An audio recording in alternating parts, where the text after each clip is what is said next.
Assalamualaikum warahmatullahi wabarakatuh. Alhamdulillahirrahmanirrahim. Amma ba'du. Yang terhormat Ibu Firda Helawati selaku dosen pembimbing mata kuliah Statistik Bisnis. Kami dari kelompok 8 di sini kami akan memaparkan materi tentang konsep dasar pengujian hipotesis. Ada beberapa subbab yang akan kami bahas. Yang pertama yaitu statistik dan penelitian. Yang kedua, 3 bentuk rumusan hipotesis. Yang ketiga, taraf kesalahan dalam pengujian hipotesis. Dan yang terakhir yaitu 2 kesalahan dalam pengujian hipotesis. Yang pertama yaitu statistik dan penelitian.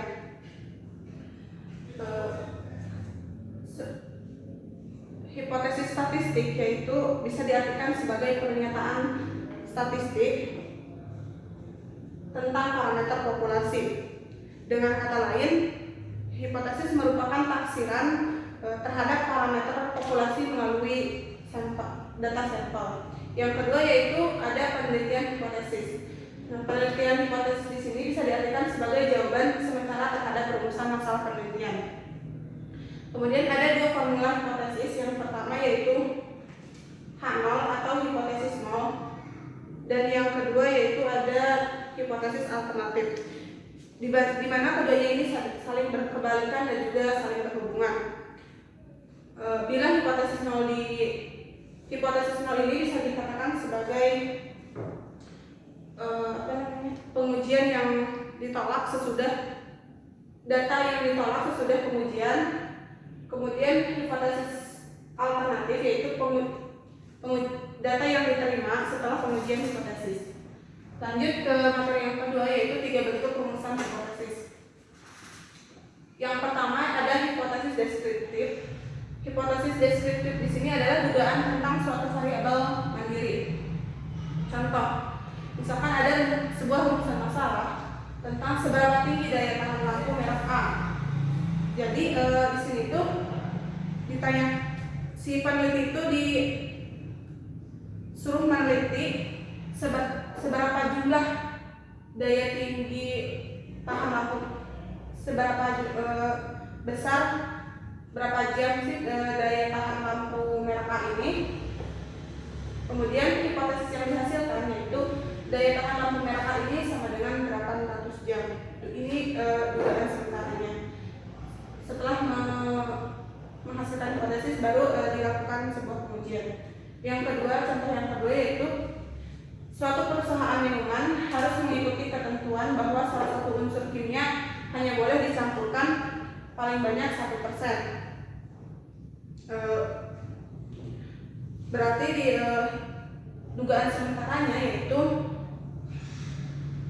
air dalam kemasan ini mengandung paling banyak 1% bahan kimia atau unsur kimia.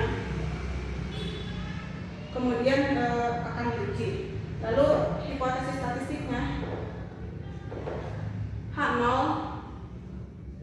lebih kecil sama dengan 0,01 itu bila hipotesisnya kurang dari 1%. Dari mana sih 0,01 ini?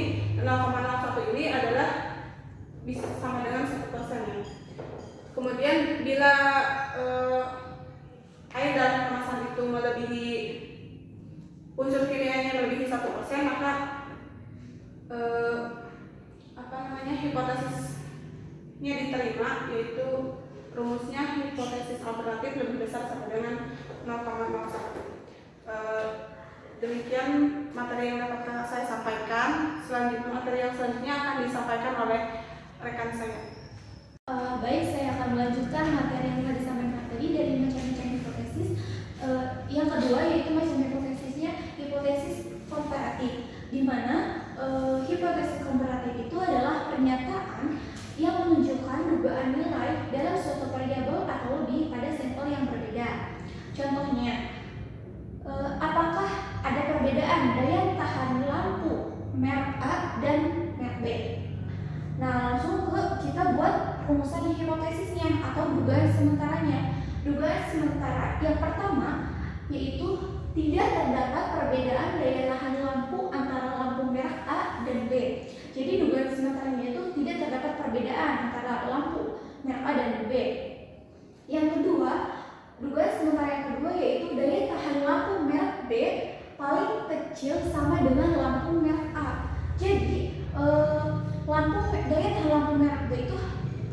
paling kecil sama dengan lampu merek A. Kalau misalkan lampu merek B itu 200 jam, misalkan daya tahannya, sedangkan kalau merek A itu 300 jam. Nah, dugaan yang ketiga yaitu daya tahan lampu merek B sama paling besar sama dengan lampu merek A. Jadi kalau yang ini daya tahan lampu merek B itu misalkan 500 jam, tapi kalau misalkan daya tahan lampu merek A itu 300 jam, seperti itu. Nah, jika sudah merumuskan hipotesisnya atau dugaan sementaranya, kita lanjut ke hipotesis statistik, di mana di hipotesis statistik ini dapat diuraikan sebagai hipotesis 0. Hipotesis 0, mu 1 sama dengan mu 2, dan hipotesis alternatifnya mu 1 tidak sama dengan mu 2. Ini untuk dugaan yang pertama. Dan untuk dugaan yang kedua, yaitu hipotesis statistiknya adalah H0 mu 1 paling besar sama dengan mu 2, dan hipotesis alternatifnya yaitu mu 1 paling kecil mu 2. Untuk dugaan yang ketiga yaitu H0 mu 1 paling kecil sama dengan mu 2, hipotesis alternatifnya mu 1 paling besar mu 2, seperti itu.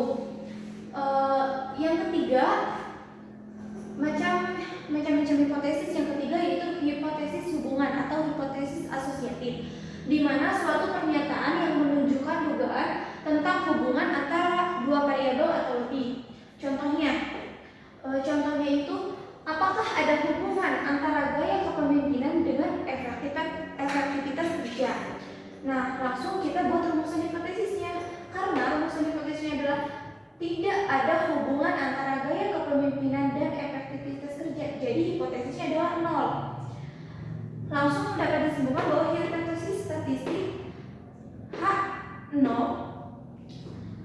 ρ sama dengan 0. Jadi ρ ini adalah simbol yang paling hubungannya yang paling kuat. Karena kan hipotesisnya 0, berarti H0 sama dengan ρ sama dengan 0. Dan hipotesis alternatifnya ρ tidak sama dengan 0. Saya akan melanjutkan materi sebelumnya tentang para kesalahan dalam pengujian hipotesis. Pada dasarnya menguji hipotesis itu menaksir parameter populasi berdasarkan data sampel. Nah, terus ada dua cara menaksir. Yang pertama itu point estimate. Point estimate itu adalah suatu taksiran parameter berdasarkan satu nilai data sampel. Yang kedua itu interval estimate adalah suatu taksiran parameter populasi berdasarkan nilai interval data sampel. Contohnya itu saya berhipotesis atau menaksir daya kerja orang Indonesia itu 10 jam per hari. Hipotesis ini disebut point estimate karena daya tahan kerja orang Indonesia itu ditaksir melalui satu nilai data sampel, yaitu 10 jam per hari. Bila hipotesisnya berbunyi daya tahan kerja orang Indonesia antara 8 sampai 12 jam per hari, itu disebut interval estimate. Selanjutnya, daerah tasaran dan besarnya kesalahan. Yang pertama itu daya tahan kerja orang Indonesia ditaksir 10 jam per hari. Hipotesis ini bersifat point estimate, tidak mempunyai daerah taksiran. Kemungkinan kesalahan tinggi, misalnya 100%. Yang kedua, daya tahan kerja orang Indonesia 8 sampai 12 jam per hari, terdapat daerah taksiran. Yang terakhir, daya tahan kerja orang Indonesia antara 6 sampai dengan 14 jam per hari, daerah taksiran itu lebih besar dari nomor 2. sehingga kemungkinan kesalahan juga lebih kecil dari pada nomor 2 itu. Jadi makin kecil taraf kesalahan yang ditetapkan, maka interval estimate-nya itu semakin lebar, sehingga tingkat ketelitian itu semakin rendah.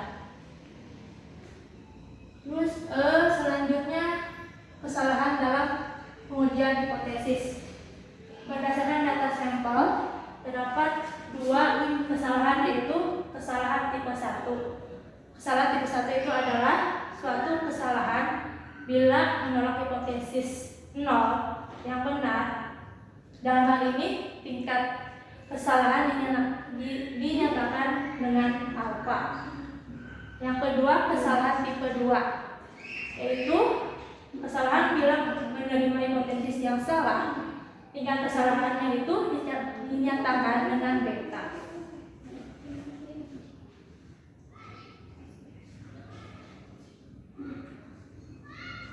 Berdasarkan hal tersebut, maka hubungan antara keputusan menolak atau menerima hipotesis dapat digambarkan seperti gambar tersebut. Dari tabel tersebut dapat dijelaskan, yaitu yang pertama, keputusan menerima hipotesis 0 yang benar berarti tidak membuat kesalahan. Terus yang kedua, keputusan menerima hipotesis 0 yang salah berarti terjadi tingkat kesalahan tipe 2.